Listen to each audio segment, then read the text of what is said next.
No matter who you are, I'm sure you have or still do collect something. It's one of the greatest pleasures of life, and especially when you're a kid.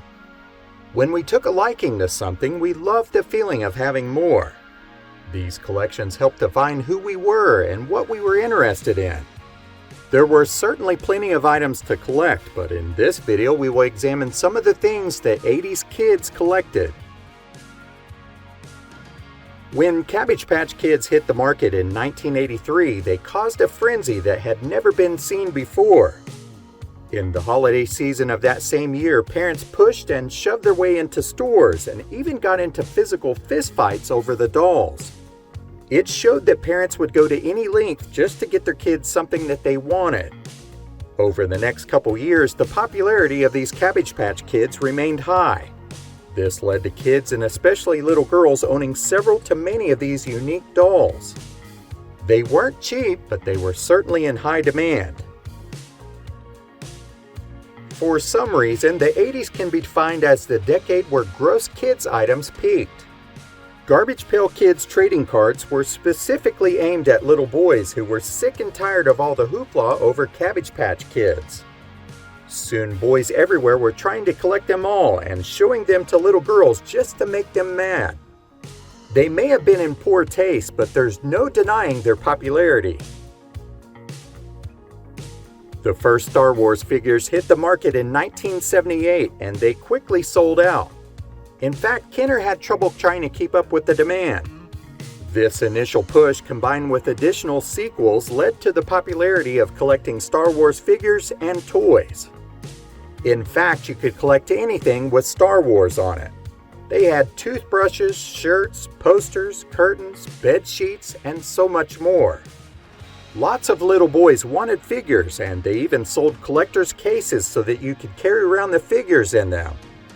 But if you were one of the lucky ones to get the initial figures that came out, then you're definitely sitting on some money. They are pretty rare and sometimes can fetch some good money depending on their condition. Jean jackets were a fashion staple in the 80s, but many kids just didn't want the jacket by itself. They had to have pins on them.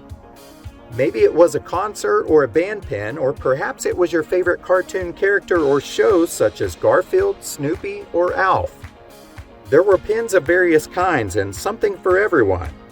Michael Jackson pins were big, but probably the biggest of the decade had to be the New Kids on the Block. Speaking of New Kids on the Block, not only did little girls collect pins, but they also collected just about anything that had the guy's or the group name on it. Their rooms at home were full of posters, magazines, bed sheets, bedspreads, and so much more. They wore the band's t-shirts to school and even decorated the inside of their lockers with little posters and magnets of their favorite New Kid on the Block. Topps wax packs came in a variety of topics. They had the traditional baseball and football cards, but they also had your favorite television shows and movies. In the 80s, kids just couldn't get enough of all the different trading cards. And do you remember what came with those trading cards in a pack? That's right, the stick of hard pink chewing gum that was okay for a minute or two, and then it got worse. There were so many varieties of cards that it was impossible for you to have them all. Even if you had never been to Disneyland or Disney World, the odds were that you probably still dreamed about it. So many little kids grew up watching Disney movies that it just became part of our lives. Kids have always loved Mickey Mouse, and throughout the years they have collected all sorts of Mickey items. The 80s were no different. Kids may have inherited their parents' items, but they continued to add to their collection. The 1980s gave kids a ton of different Mickey items to collect, and some kids just seemed like they couldn't get enough. One of the most coveted items was the Mickey Mouse phone. It was right up there with the Garfield phone, but not every kid was lucky enough to have a phone of any kind of their very own. Kids were always looking for the next cool thing to collect, and in the 80s, every kid could get stickers. There was something out there for everyone. They came in your favorite characters, and they also came in numerous sizes and styles. There were puffy stickers, googly-eyed stickers, regular stickers, hologram stickers, and even scratch and sniff scented stickers. Many kids had sticker albums where they could keep track of their own collection, but the best part about stickers is that they could go anywhere. They got placed on walls, doors, mirrors, lockers, folders, bikes, and really just about anywhere that they were allowed to get away with it. Just about the only thing that was close to being as versatile as stickers were the self-inking rubber stamps. These came in various shapes and colors, as well as your favorite characters.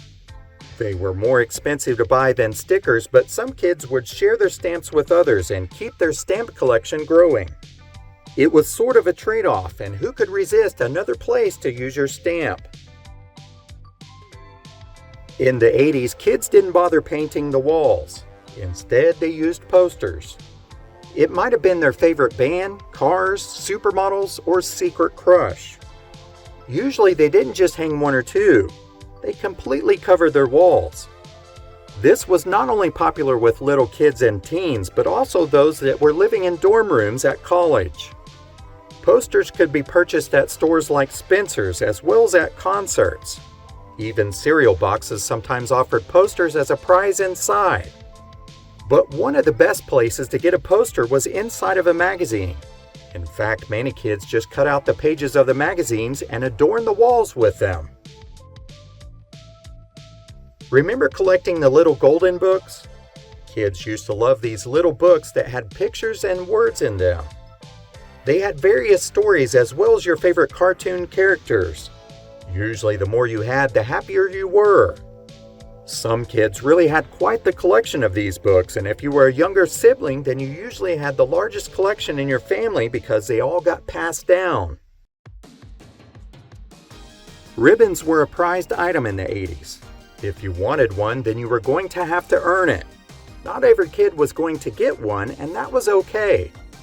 Those ribbons were highly coveted, and it made everyone work harder to try to get one, so in the end, every kid was a winner whether they got one or not. They usually came in first, second, or third place ribbons, and maybe you got them at an art show or perhaps a science fair. They were also given out at spelling bees, math contests, and athletic events. Trolls are something that has been around since the 1960s, but they hit a high in the 1980s. There were all sorts of sizes and colors to collect. Some of the desired ones could be placed on the top of a pencil. Then you could spin the pencil between your hands and make the hair go wild. They were sort of a fidget item that was allowed in classrooms.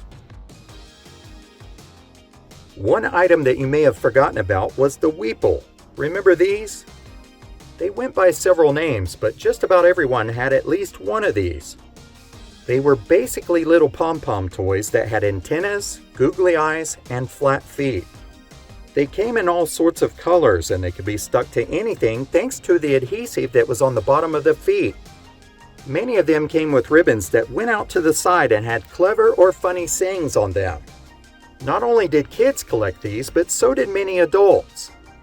They could be found in many offices on top of desks and computers. There were many different items to collect in the 80s, and really there wasn't a right or wrong way to collect them. Some people may have had a complete collection of something, while others had a little bit of many different kinds.